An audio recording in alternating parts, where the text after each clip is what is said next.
It is the pilgrim progress. There are briars and thorns, there are valleys and treetops, there are applause, there is pain. There are skies, sometimes blue, sometimes gloomy gray. There are rainbows, but sometimes its color go empty, just lines stretched out across our art. Sometimes music lose melody, sometimes closet pals grow busy, sometimes we leave comfortable reefs, sometimes new attachment hurt it is the pilgrim movement. Sometimes we are all alone.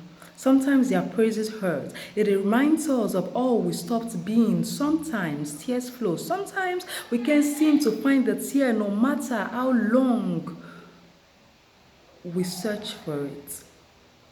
Sometimes no one understands your ache.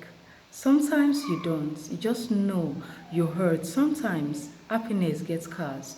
It is the pilgrim way. Christ never promised smooth, blissful, and steady. He said pain, rejection, denial. He prophesied wavy. But he promised he will be with us through thick or thin. But sometimes we create problems for ourselves. Sometimes because of excitement, we run ahead and fall headlong. Sometimes we slip and fall like Saul. But shame arrests and hold captive.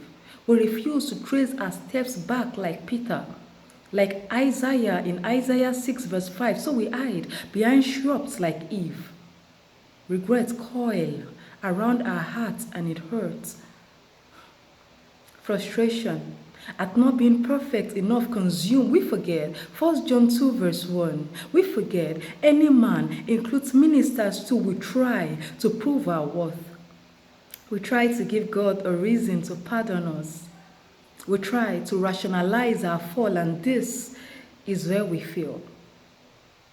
We try to hide or patch up or excuse it.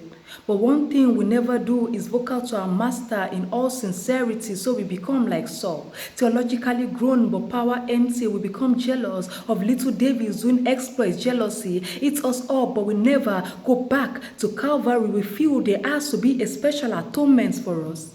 A special something, a special revival. We desperately want restoration, but how?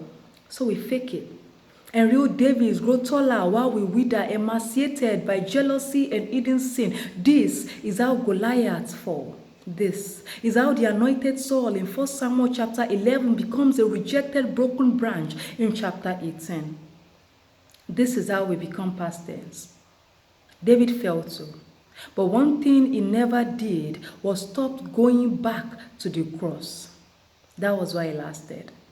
Dear minister, that was why David lasted. Stop chewing on past glory.